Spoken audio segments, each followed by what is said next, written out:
राम राम साਰਿਆਂ ने, welcome to my channel that is tech talk with professor Vishal. Last जो हमने डिस्कस किया था तो हमने मशीन लर्निंग के बारे में डिस्कस किया था और मशीन लर्निंग में 3 डिफरेंट टाइप की मशीन लर्निंग की बात की थी, supervised, unsupervised and reinforcement learning. तो आज की जो सेशन है उसमें हम बात करने वाले हैं डिटेल में सुपरवाइज्ड लर्निंग के बारे में।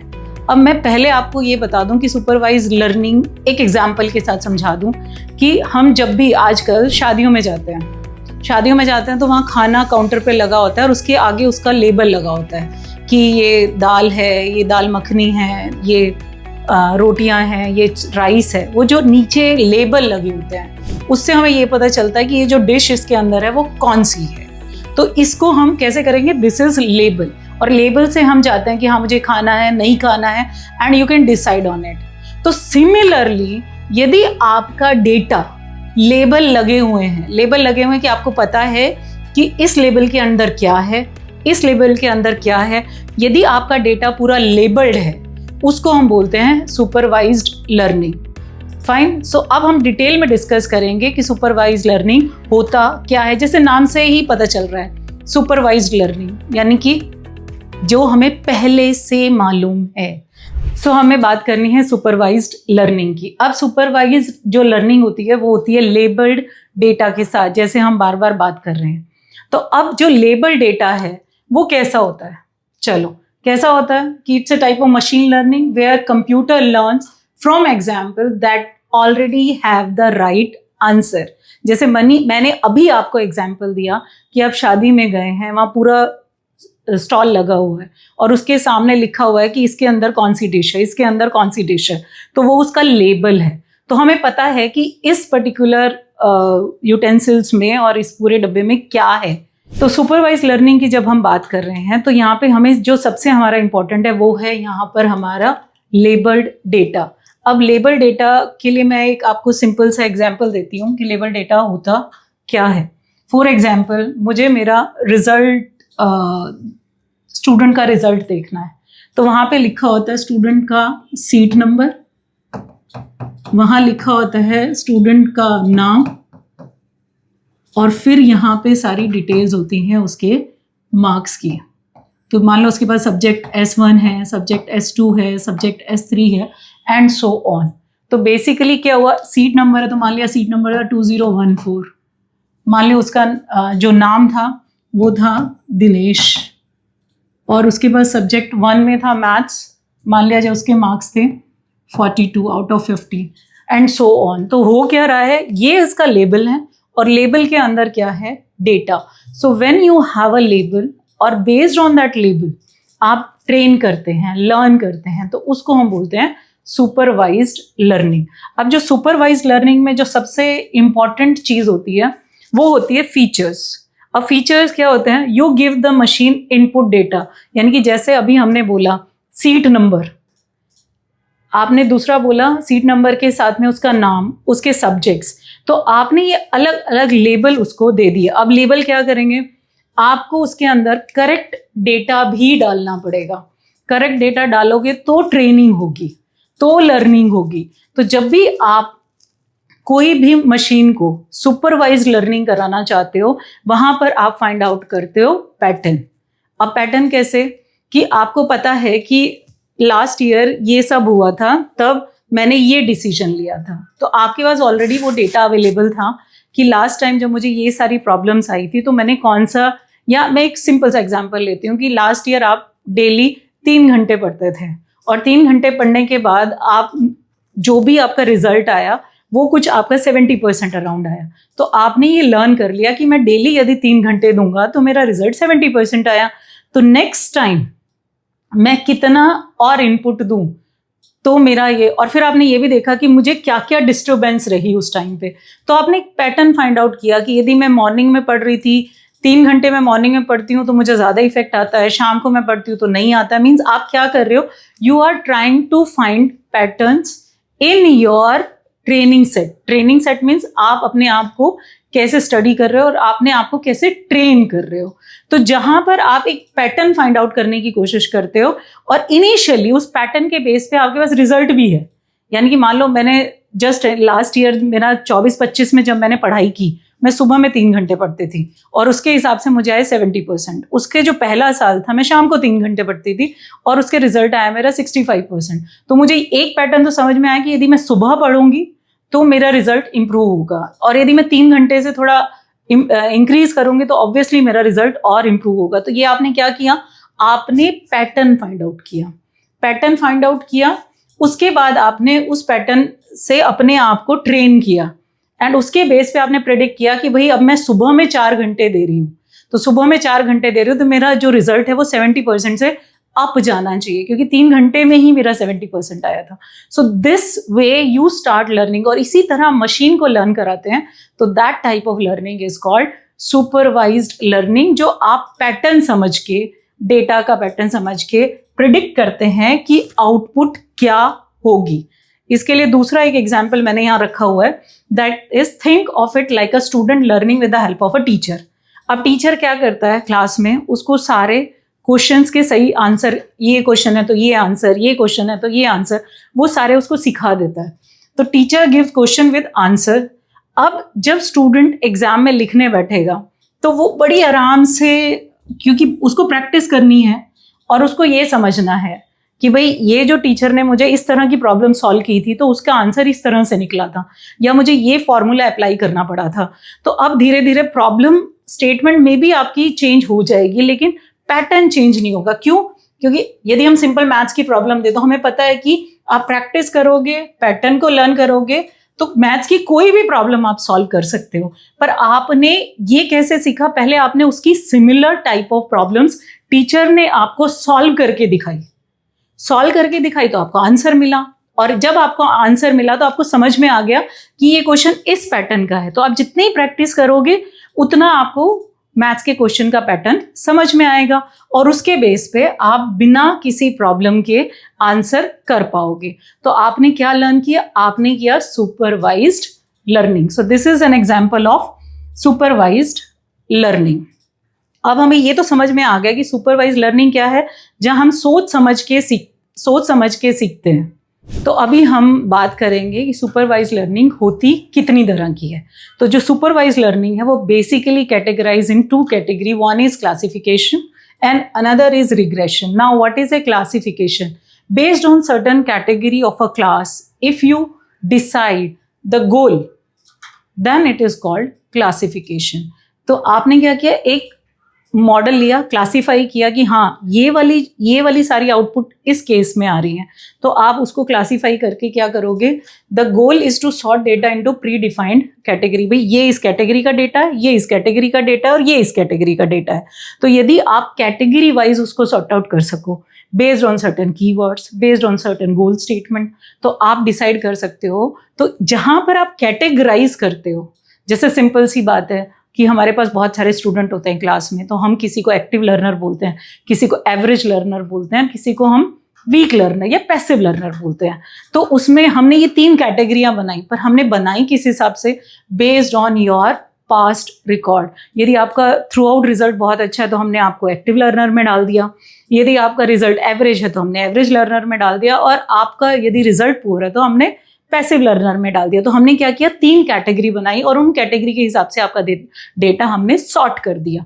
तो इस तरह से जो हम करते हैं, that type of supervise learning is called classification. And then classification is also having example like spam detection and medical diagnosis, which we'll discuss in the next slides. Another category of supervised learning is the regression. Now what is basically the regression? Regression is basically used to predict on certain continuous numerical values. Now continuous numerical value based on certain features. तो वो क्या करता है कि हमें ये पता है कि यदि ये वैल्यू 2010 में ये थी, 11 में ये थी, 12 में ये थी, 13 में ये थी, और फिर हम प्रिडिक्ट कर सकते हैं कि 15 में क्या होगी, या हमारे पास डेटा है कि 20 में ये था, 21 में ये था, 22 में क्या होगा।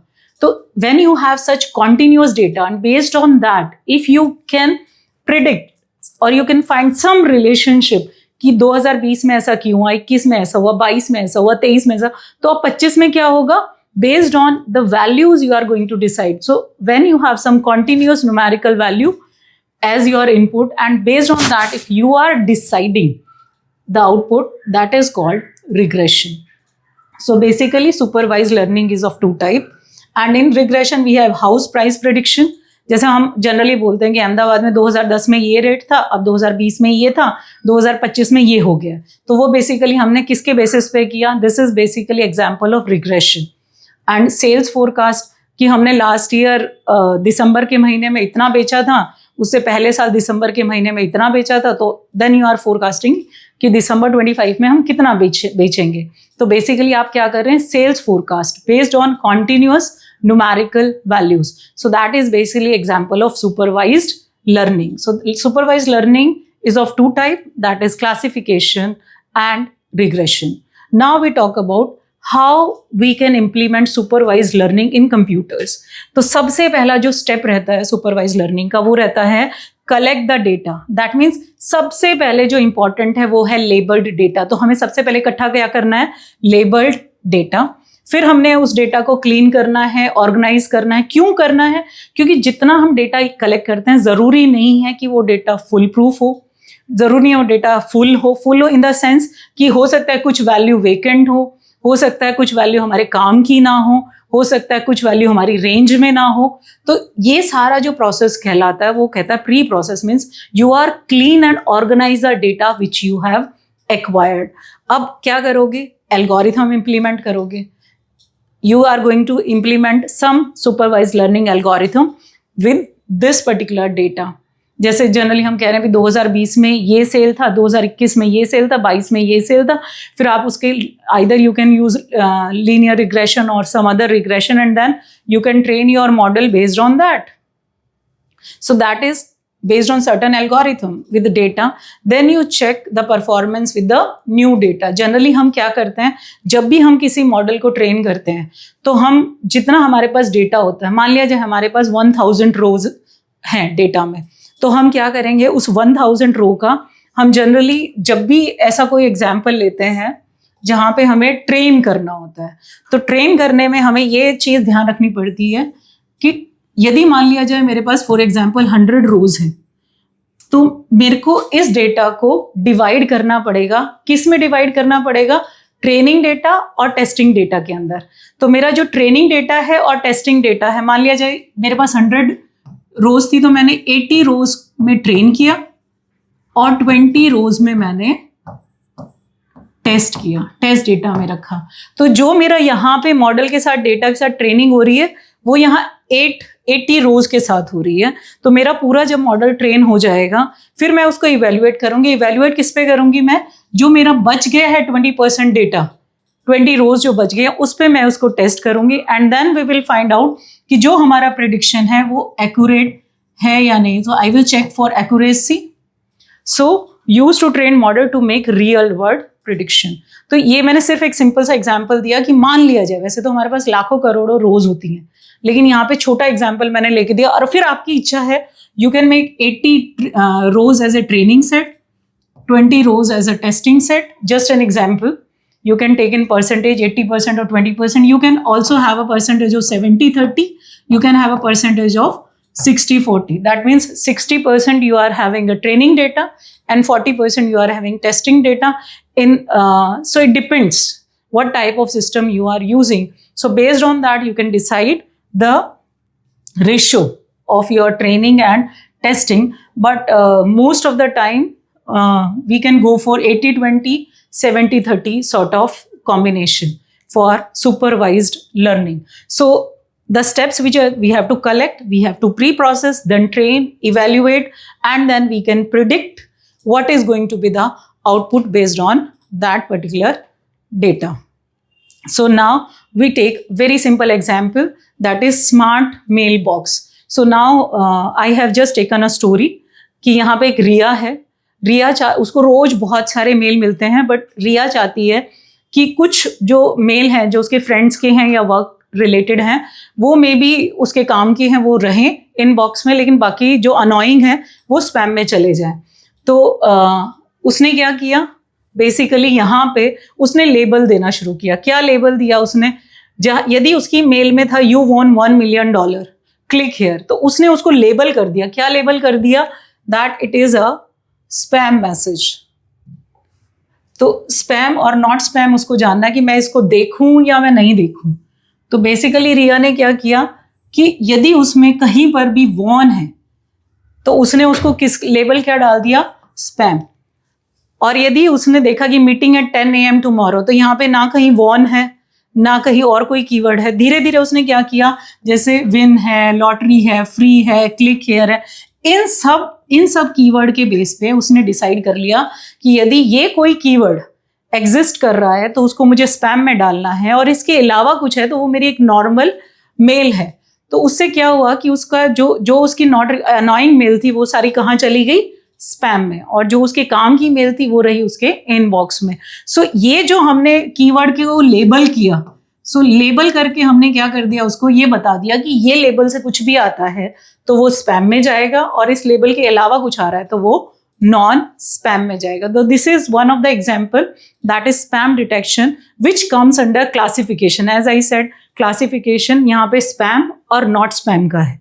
पहले मैंने जैसे एग्जाम्पल दिया active learner, average learner and passive learner.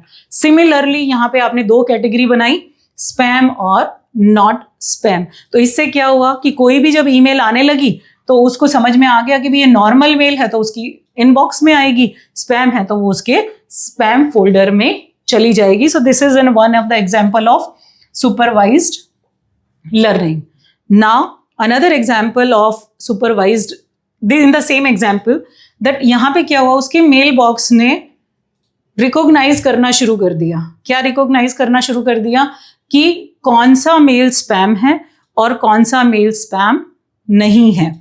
तो उसका काम आसान हो गया कि अब बार बार उसको प्रॉब्लम नहीं होती कि मैं ये मेल पढ़ूं या वो मेल पढ़ूं। अब जो दूसरा एग्जाम्पल हम यहाँ डिस्कस करने वाले हैं वो है हाउस प्राइस प्रिडिक्शन का, that is smart house price predictor.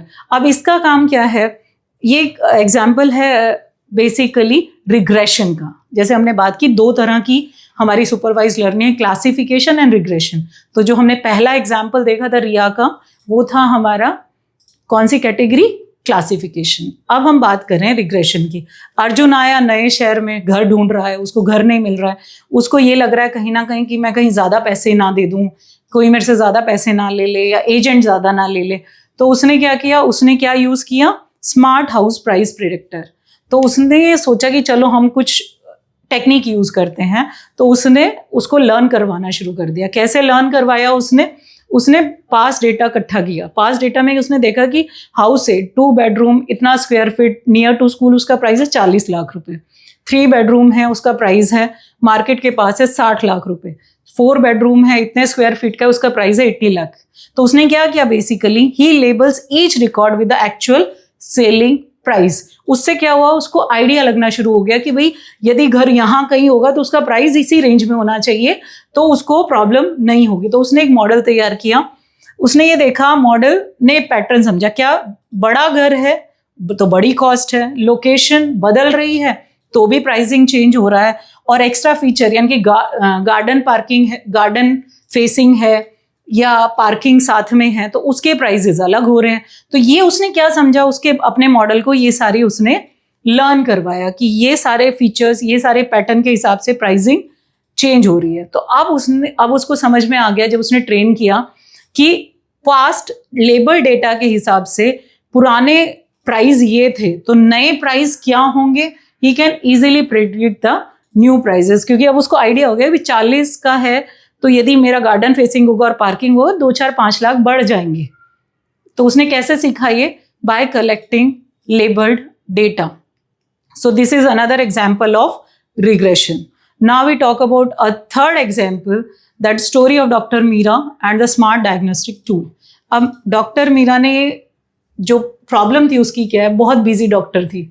उसने देखा कि रोज बहुत सारे पेशेंट आते हैं, तो वो ये चाह रही थी कि कोई उसको स्मार्ट टूल मिल जाए जो उसकी हेल्प करे कि इनिशियल लेवल पे, कि उसको बताने में कि हाँ क्या प्रॉब्लम हो सकती है, क्या बीमारी हो सकती है। तो उसने क्या किया, उसने कैटेगरी बनाई, दैट इज पेशेंट ए, यदि फीवर है, कफ है, सोर थ्रोट है तो उसको फ्लू है। तो ये क्या कर रही है वो क्लासिफिकेशन, कैसे patient A, patient B chest pain, shortness of breath है या तो उसको हार्ट डिसीज हो सकती है, पेशेंट सी रैश है, इचिंग है तो उसको एलर्जी हो सकती है। तो ऐसा करके उसने अलग अलग पेशेंट की कैटेगरी बनाई। Then she labels the record with the diagnosed disease. उसने साथ में ये भी बताया कि ये सिम्टम है तो ये बीमारी है, ये सिम्टम है तो ये बीमारी है। इस लेबल डेटा के साथ उसने अपने मॉडल को क्या किया, ट्रेन किया। तो जब उसने मॉडल को ट्रेन किया तो अब उसको मॉडल ही जवाब देने लगा कि भाई इसको मोस्ट प्रॉब्ली ये प्रॉब्लम हो सकती है। तो धीरे धीरे उसको टूल ने हेल्प करना शुरू किया तो उसका काम आसान हो गया। तो उसने इसको आराम से समझा दिया कि भाई आपको फ्लू हो सकता है या आपको और कोई बीमारी हो सकती है। तो अब जो हम नेक्स्ट एग्जाम्पल ले रहे हैं that is example of predict performance, that is smart tutor. तो यहाँ पे जो एक स्टोरी मैंने यहाँ दी है वो है Anika, who is a teacher. तो उसको ये प्रॉब्लम आ रही है कि मैथ्स के स्किल वो हर स्टूडेंट को कैसे सिखाए, क्योंकि कोई स्टूडेंट जल्दी सीख लेता है, कोई स्टूडेंट देर से सीखता है, कोई रेगुलर आता है, कोई रेगुलर नहीं आता है। तो उसने क्या किया, स्मार्ट ट्यूटर बनाने के लिए उसने कैटेगरी बनाई। स्टूडेंट ए जो रेगुलर क्लास में आते हैं, अपना काम खत्म करते हैं और उनके जो मार्क्स हैं वो 85 आते हैं 100 में से। दूसरी कैटेगरी उसने बनाई जो मिस करते हैं क्लासेस को, अपना होमवर्क भी कंप्लीट नहीं करते, उनके मार्क्स 45, एवरेज अटेंडेंस है, पार्शियल होमवर्क स्कोर। तो उसने 3 कैटेगरी बनाई। आप स्टूडेंट ए वाली कैटेगरी में भी हो सकते हो, बी में भी, सी में। तो this is called again classification. She label E student with their exam result, pass, fail और स्कोर। तो उसने क्या किया, स्मार्ट ट्यूटर ने उसका पैटर्न समझना शुरू कर दिया। उसने ये देखा कि यदि कोई स्टूडेंट रेगुलर आता है और अपना काम रेगुलरली करता है तो उसका स्कोर ज़्यादा आता है। यदि उसकी पुअर अटेंडेंस है और होमवर्क भी नहीं करता है तो उसका लो स्कोर आता है। तो उसने बेसिकली क्या किया, क्लासीफाई करके पैटर्न समझा दिया। तो अब जब भी उसको प्रिडिक्ट करना था कि भाई ये पहले से ही कि ये स्टूडेंट की परफॉर्मेंस क्या होगी, ताकि वो पेरेंट्स को समझा सके कि भाई ये परफॉर्मेंस आने के चांसेस हैं, तो वो बड़ी आराम से अपने मॉडल के थ्रू बता पाती थी कि भाई टाइमली इस चीज़ों को ओवरकम कर लो, क्योंकि आपके बच्चे की परफॉर्मेंस ये आने वाली है। तो इससे क्या होगा कि पहले से ही पता चल जाएगा कि उसके पेरेंट्स को या उसको कितना ध्यान देने की ज़रूरत है। तो supervised learning is in education can help to predict the student performance by learning from the past data, so that timely you get a support to understand where you are going or lacking. So this is another example of supervised learning. So by having all these example, मैंने आपके साथ 4 example discuss किए, जिसमें एक रिया ने spam not spam किया, दूसरे में अर्जुन की कहानी थी जो उसने प्राइस प्रिडिक्टर की बात की, तीसरे में डॉक्टर की कहानी थी जिन्होंने यूज़ किया सिम्टम के बेसिस पे ट्रेन किया मॉडल को, और चौथी कहानी थी टीचर की कि टीचर को परफॉर्मेंस देखनी थी मैथ सब्जेक्ट में, तो उन्होंने एक पैटर्न समझा और उसके हिसाब से पहले ही प्रिडिक्ट कर दिया कि आपके बच्चे का रिजल्ट क्या आने वाला है। तो जो सुपरवाइज लर्निंग है वो लेबल डेटा के साथ हमें प्रिडिक्शन में हेल्प करती है। तो यहाँ पे मेजर टेक अवेज क्या हैं इस पर्टिकुलर सेशन के, कि label data is essential for supervise learning. The goal is just a prediction. It predict. It may happen, it may not happen, but prediction is going to be there. There are 2 main classification, main 2 types. One is classification, another one is regression.